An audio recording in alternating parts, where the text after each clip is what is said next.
2010, they actually renamed it the DuSable Bridge, naming it after Jean-Baptiste Point DuSable. DuSable was the first non-Native American settler in the city of Chicago. He fell from Haitian descent. He actually made quite a fortune from his fur trade stand, which used to be located right here at the corner of Michigan Avenue and the Chicago River, back when it was known as Fort Dearborn.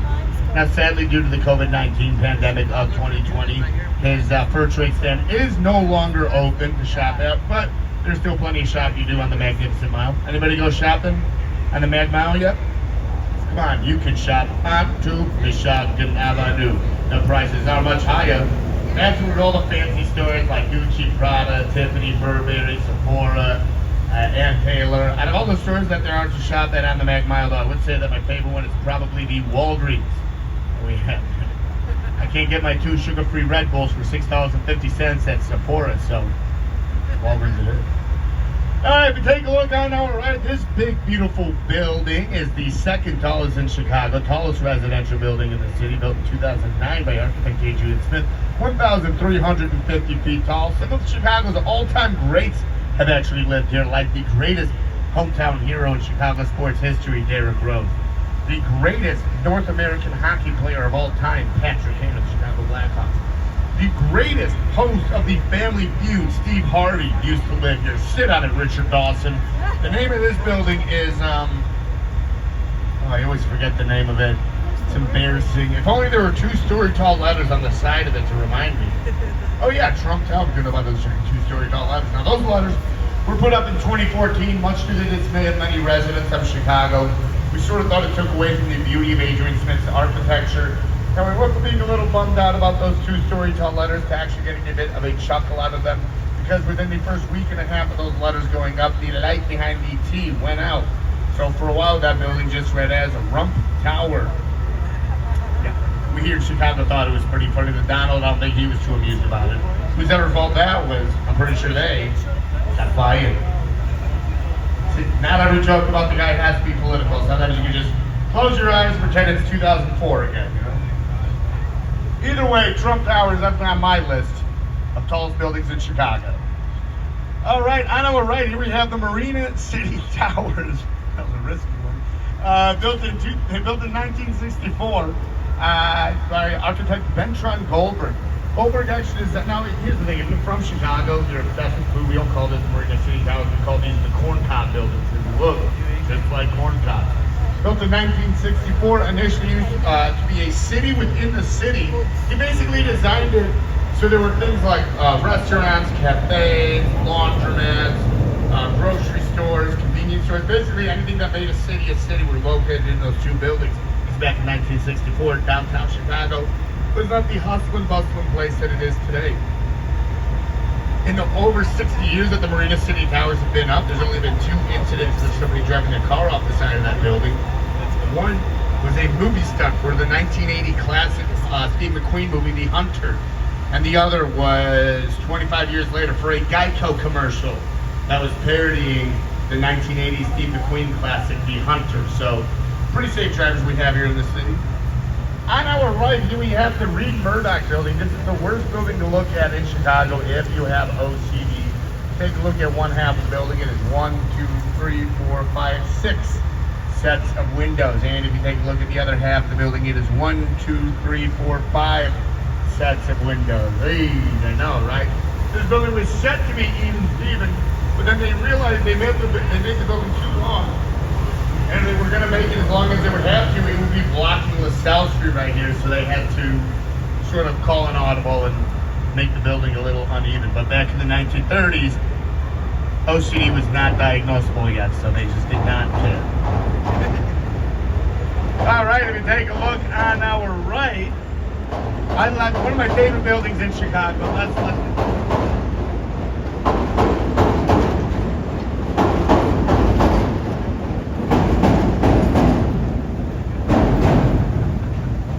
you know, when I'm like heading to work and I'm already 15 minutes late, I'm waiting for the train, it's always like 20 minutes behind. But when I don't actually need to catch the train and I'm going under it, it is always right on time waiting for me. That is just my luck.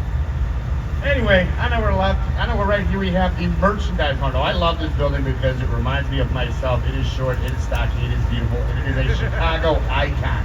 Built in 1927, initially used as a warehouse for the Marshall Field and Company department store. Marshall Field, in 1947, sold this building to the Kennedy family. And then, in 1998, the Kennedys ended up selling this building and making a profit of over 400% of what they originally bought it for. And boy, how did they know that Kennedy family? Aren't they lucky? Is anything better we're going to have from them? Take a look back and to the left. Here we have the 333 West Wacker Drive. Now this building is actually made to mimic the Chicago River. As you can see, it curves just like the Chicago River does. Also those blue-green turquoise windows, also made to mimic the Chicago River.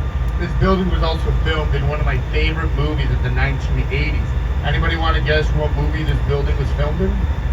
Anyone? Anyone? Bueller? Ferris Bueller's Day Off. Yeah, what gave it away? This is the office building that Ferris Bueller's father worked in. Now, if you remember that movie, you remember that Ferris Bueller's father looks out and sees the parade that Ferris was twisting and shouting in. That parade took place on Dearborn Street. This right here is Wacker Drive. There is a tiny bit of continuity error going on there, but who cares? It's Ferris Bueller's Day Off. I still love that movie. I remember the first time I ever saw that movie, I rented it from Blockbuster on DVD when I was 12 years old. That's how old I am. And that one weekend I had it, I probably watched that DVD a total of 9 times. 9 times? 9 times. On our right, here we have 150 Riverside Plaza. Now, if you're from Chicago, like I said earlier, we're all obsessed with food. We don't know this as 150 Riverside. We know this as the corn dog building because it looks just like a corn dog. Or if you're a little fancier, you might know it as the Champagne Flute building. Or if you're obsessed with that movie Wicked, you might know it as the Wicked building, the way that it defies gravity. As you can see, look, it has that very narrow base, and it gets much more wide towards the top. What keeps that building from swaying back and forth in the wind a whole bunch is actually a giant vat of water that holds 160,000 gallons of water, located smack dab in the middle of that building. So that is what keeps it from swaying back and forth in the wind a whole bunch. On our left here we have the Lyric Opera House of Chicago. Now this building is a very interesting backstory to it. Built in the early 1920s, this building was originally designed by a fellow named Samuel Insull. He's the one that came up with the design of this building. Built by the historic Grant Anderson and Probst Company. It's been told that when he designed this building, he designed it to honor his wife. See, Samuel Insull and his wife, they lived in New York City for many years, where she was an opera singer in the New York Opera House. The only thing is that she was a terrible singer, and the city of New York Opera House kicked her out. It's like, all right, you know what? Let's just move to Chicago. I'll build you your own opera building. Who needs New York anyway? It's been told that he designed it to not just to honor his wife, but to also spite a whole city. Take a look at this building. It looks like a giant throne that is facing west. It's also been told that every single seat in this building is facing west. Therefore, if you're sitting down there, your back is facing east, sort of like you're turning your back on New York City if you're sitting there. Now, that is just a rumor has it, sir. We do not know if that is true or not. I choose to believe it, though, because that is a level of pettiness and hating that I aspire to be one day. Also, that's a Spite Opera building. That's awesome. No other city can claim to have that. Remember that season of Curb Your Enthusiasm where we opened up the Spite Coffee Shop? Well, we have a Spite Opera building here in Chicago. Fun little story about Samuel Insull's wife, though. She was such a bad opera singer that she ended up getting fired from the Chicago Opera House. So I don't know what they did after that. They opened one in Waterloo, Iowa or something. I don't know. The worse you get at opera singing, the further west you go to achieve your dreams. All right, coming up on our left, the building that we've all been waiting for. Tallest building in Chicago. Built in 1974 by architect Bruce Graham and engineer Paul Zlarkhan. 1,450 feet tall, 110 stories tall. Here we have the beautiful Willis Tower. Yes, I am calling it the Willis Tower because I don't want to dead name the building and get canceled on Twitter within the next 3 hours. Take a look, it is the Sears Tower, but I'll talk more about that later. You take a look all the way towards the top, you can see, you might have noticed we have those glass boxes that are sticking out the very top of that building. That is on the 103rd floor, 1,350 feet up. That is the sky deck ledge. Sky deck ledge is basically a glass box you can walk out on. You walk out on it, and then boom, you're basically floating 1,350 feet up in the air. Absolutely breathtaking views from up there. Or so I've been told. I have a confession to make to you all. I've been living in Chicago my whole life.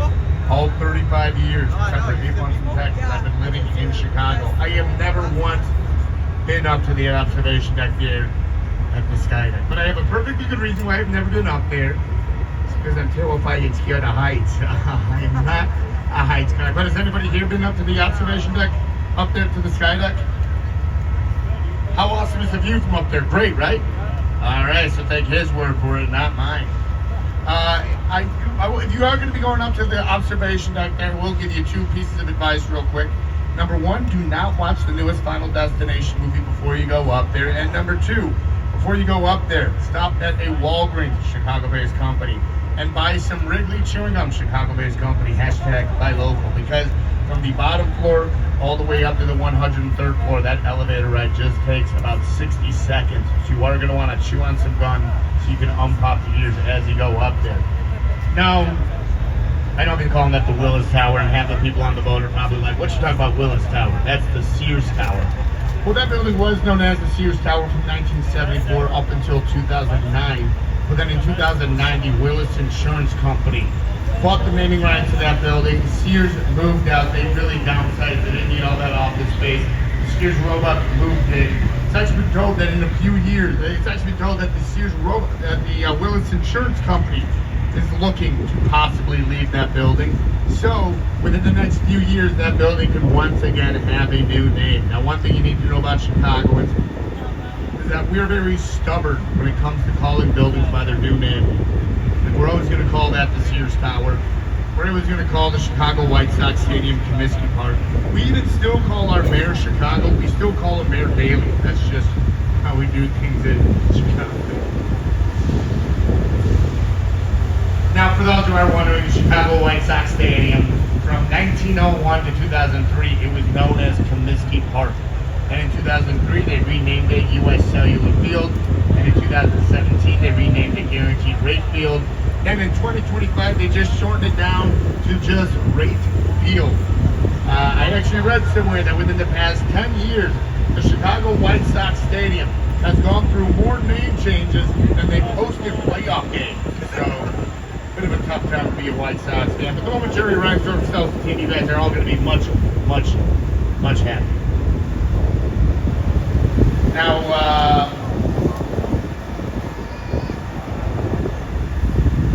for those of you who are wondering too, by the way, Guaranteed Rate Field, that is named after a mortgage company that is based out of Chicago. Now, if you've never lived in Chicago, you've probably never heard of Guaranteed Rate.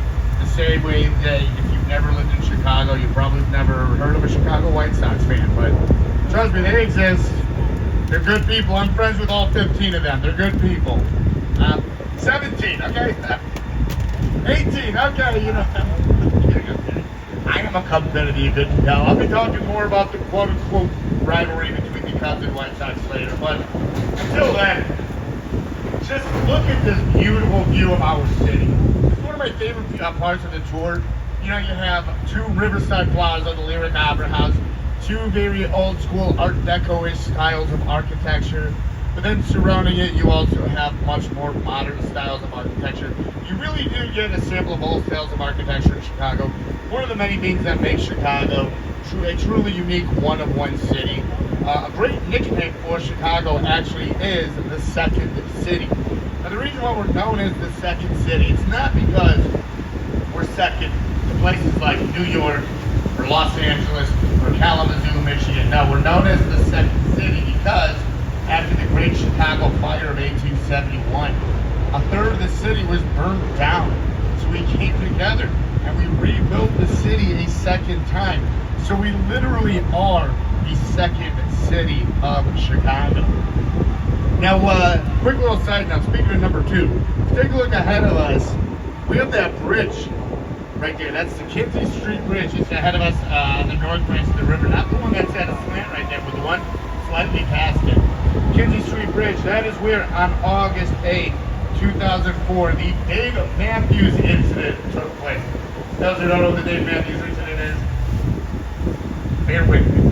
There was a Dave Matthews tour bus was driving through Chicago. The driver of the tour bus thought Kinsey Street Bridge would be the perfect place to drop the septic tank. Little did he know that a tour boat was underneath it. And could have been worse, could have been worse. He could have played their music for them instead. I actually like the Dave Matthews Band. I saw them live like 3 years ago. I'm not sure if they were good or the Chocolate Bar 8 was better, but I had quite the time at that concert.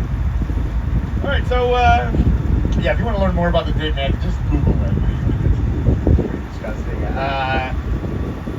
Speaking of the Great Chicago Fire of 1871, does anybody here know what caused the Great Chicago Fire of 1871? And no, it was not the Dave Matthews Band. Anybody here know what caused the Great Chicago Fire of 1871? Everybody always assumes it's the cow. Mrs. O'Leary's cow kicking over a lantern. That is not true.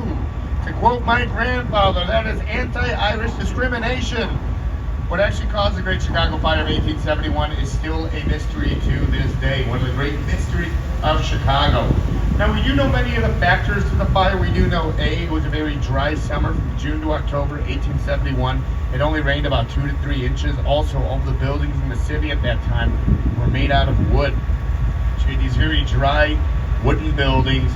They were all placed very close to each other. Chicago was essentially just a giant pile of kindling that was waiting to be set ablaze. Now, the most logical explanation would cause the Great Chicago Fire is that there's actually weather reports of a meteor shower that was flying above the city. Some of the debris from the meteor shower hit one of the buildings, causing it to light on fire, causing the whole city to burn down. My personal theory is just that there was some kids that were playing with fire back then, because back in the 1870s, fire was every kid's favorite toy because there was no such thing as Fortnite or Nintendo Switch back then. But my personal favorite theory that I have heard comes from an old coworker of mine. He believes that Mrs. O'Leary's son was a degenerate gambler and he owed the wrong people the wrong amount of money. And then next thing you know, Ralph Cifaretto is showing up to his parents' barn. He torches it to send a message, thus creating the Great Chicago Fire of 1871. Before I move on, for those of you who got that Sopranos reference, I appreciate it. If you have no idea what I'm talking about, then forget about it. One thing I do know is that Chicago, we really have grown so much since the Great Chicago Fire of 1871. Daniel Burnham, it was a tragic event. Thousands of lives lost, millions of dollars in property damage. But we came back and we built the city so much better the second time around. Daniel Burnham stepped up through the Chicago Plan of 1909. Daniel Burnham is actually the architect, is actually the designer behind the Carbide and Cardin building. That's that building with the green base and the gold roof on top. It's been told that that building is actually was actually designed to resemble a bottle of champagne, as it was built to be a protest on the prohibition of alcohol. Now this is one of the most beautiful buildings in the city of Chicago, especially during the golden hour, when the sun is about to set, because you see the beautiful sunset just glistening off that gold roof up there. Now that building, as beautiful as it is now, was a bit of an eyesore for many years in the city. Throughout the 1960s, 70s, 80s, and parts of the 90s, it was a bit of an eyesore. The green brick was fading, the gold paint on top was chipping away, but then in 1998, the Hard Rock Hotel bought that building, did a huge renovation on it. They spent $1 million just recoating that roof with a very thin layer of 24 karat gold.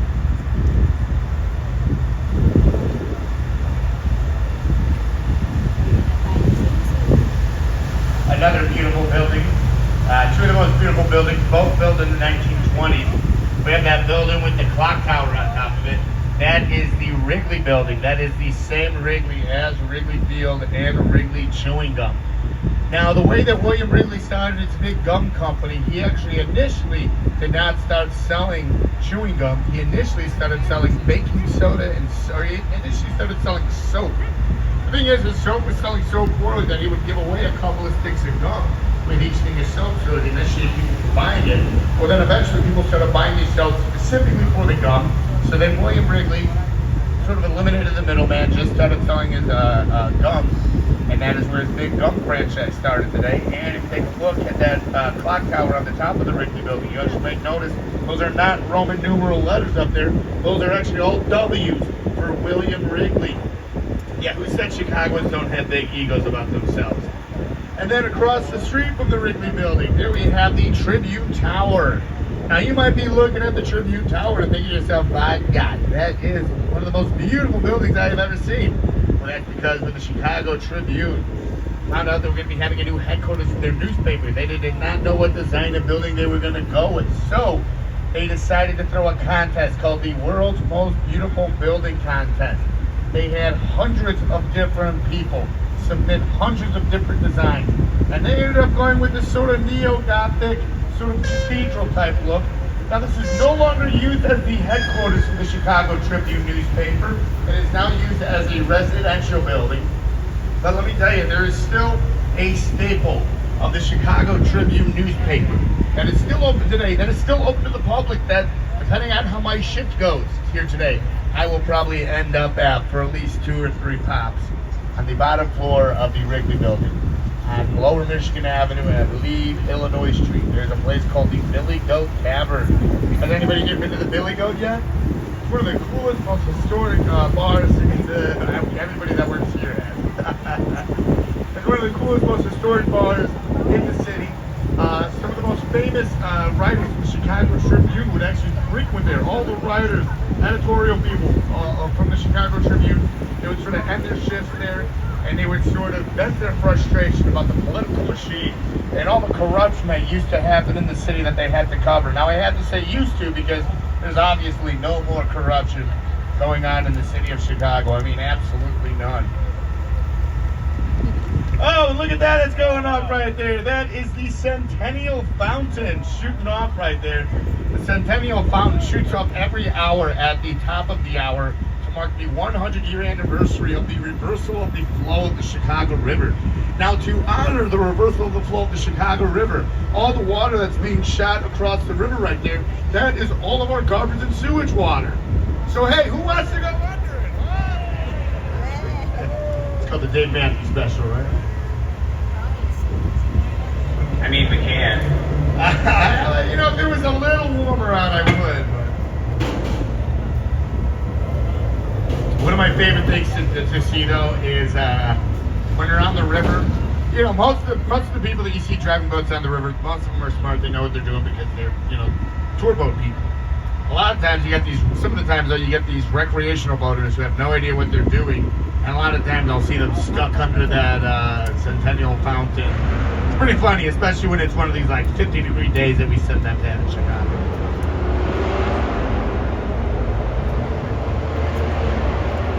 So take a look. I know we're right here. We have the start of the Chicago River Walk. If you guys want to check out anything in downtown Chicago that I've been talking about, maybe go to the Billy Goat Tavern. Don't take an Uber there. Ubers are so expensive. If you're able to walk, just walk there. You can actually walk there via the Chicago River Walk right here.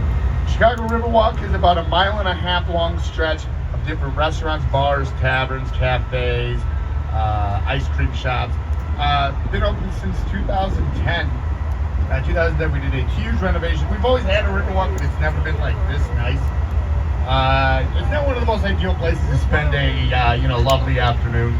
If you were to go back in time like 20, 30, 40 years and you were to go to a Chicago and tell like, oh man, I have this beautiful date night plan.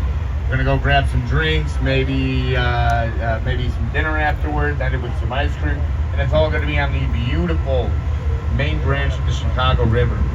People would look at you like you were an insane person because let me tell you, this was very polluted, smelled bad, looked worse, it was very industrial, not the kind of place you'd want to hang out, not the kind of place you'd want to spend any time. But then in the mid-2000s, they started to depollute the water. In 2010, they opened up the Chicago River Walk. And then it's actually been told that now the water in the main branch of the Chicago River is so depolluted that they're going to let people swim in a part of the Chicago River. I believe in about a week they're going to do some sort of open swim thing in parts of the Chicago River, which, I don't know. Like, I'm not the kind of guy that quote-unquote does his own research, but I'm doing my own research on that one. I am not going to hop in the Chicago River to swim. Okay? Ooh, look at that. Get that rainbow action going on there. You know, if I really need to go swimming in the city of Chicago, I got Lake Michigan right there. I can hop in at Montrose Harbor. Or I also have a neighbor for the past 9 months who's been collecting workers' compensation. He now has an above-ground pool in his backyard. I'm going to make friends with that guy before I...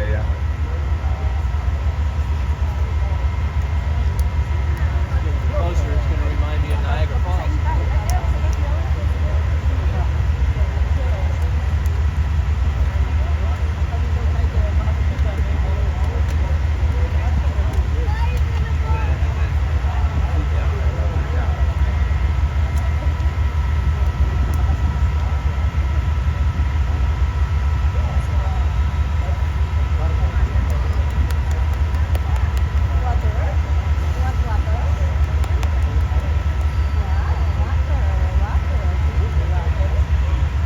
Also on our right here we have the Wacker Drive. You know how I told you we raised up the city of Chicago, so we have some double-decker streets. Well, this is a triple-decker street right here. We got Lower Wacker Drive. Above Lower Wacker Drive is Upper Wacker Drive. Below Lower Wacker Drive is Lower Wacker Drive. Does that make sense? Lower Wacker Drive above Lower Wacker Drive is Upper Wacker Drive. Below Lower Wacker Drive is Lower Wacker Drive. You're inching me closer to this. Just take it! Everyone cheer if you want me to dip them. You know, shucks. I really could have used the shower. It's been about 2.5 weeks since I've had. I don't know if you can tell that I was joking, but that's not our garbage and sewage water, no.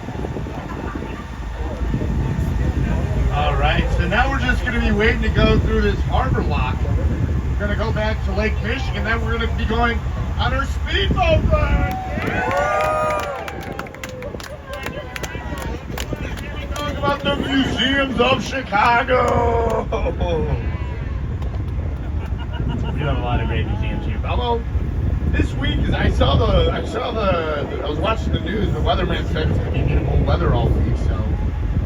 I don't know. He's not always the one to be trusted. If you do have the need to go to the museum this weekend, may I recommend going down to the museum campus. Museum campus, you can get there via CTA, just take the red line down to the Roosevelt stop and just walk a little bit. We have 3 museums here: Field Museum, John D. Shedd Aquarium, Adler Planetarium. All 3 of those museums are very historic, up to the 1933 World's Fair. But even if you don't like museums, still go down to the museum campus, because the museum campus, you would get the best view of the skyline of Chicago from not one of these boats. The best view of the skyline you're going to find on one of these, so you have not to worry. Also, the museum campus is home to a place which has brought me a lot of joy, but so far nothing but heartbreak this year. Soldier Field, home of the Chicago Bears. Any Chicago Bears fans? Yeah, I got it. I would say plenty of room on the bandwagon, but that bandwagon needs a new oil change, needs a new engine check, needs new tires, needs new everything. But, you know, it doesn't matter how good or bad the Chicago Bears are, it still is the team of the city. I don't know if you know this, but there is a bit of a divide between the baseball teams in Chicago. We have the Cubs on the north side, White Sox on the south side. I myself am a Chicago Cubs fan. That doesn't mean that I hate the Chicago White Sox. I just love making jokes here and there. I like to say it's a very friendly rivalry. There's really not much animosity. But the 6 games a year that we play each other, yeah, we might chirp at each other a little bit, but there is no animosity. I will say though, if you ever meet somebody that claims to be both a Cubs and a White Sox fan, no, you can't. That's not allowed. No. If you ever meet somebody that claims to be both a Cubs and White Sox fan, that means one of 2 things. Either they are an international spy that is in Chicago to get their intel on how to make the perfect Italian beef sandwich, or it means that they are a politician who is running for office. Either way, they are definitely not to be trusted. But if there is a team that unites the city of Chicago, it is our Chicago Bears. It doesn't matter if we're going 13-3 or 3-13. You're going to see many Bears fans pack out Soldier Field every year. Now, Soldier Field, down at the museum campus, second oldest stadium in all of the NFL, is actually used for more than just football games. It's also used for what the rest of the world calls football games, or soccer, as we say here in the States. The Chicago Fire, our MLS team, have been playing games there on and off since 1997. They're currently playing their games there, but it was actually just announced a few months ago that the Chicago Fire, our MLS team, is going to be having their own soccer-specific stadium built for them just a little south of the Sears Tower. It's going to be very awesome. The best part of it all is that it's going to be a privately funded stadium, so that means our taxpayers' money is not going to be going towards it. I absolutely love to hear that. Now, I do have something to admit. I'm not going to lie to you guys. I am very American when it comes to the sports that I love. I love baseball and I love football. Soccer, I really didn't grow up watching it. I'd be lying to you guys if I told you I knew anything about it or cared about it. But what I am a big fan of, I'm a huge fan of privately funded stadiums. So you know what? I'm a big-time diehard Chicago Fire fan. I love soccer now. What are the rules? You can use your hands, right? That's I got a lot to learn. Don't worry. I got plenty of time to learn. You know. The goalies can use their hands. I'm a slow learner, but I'll get there.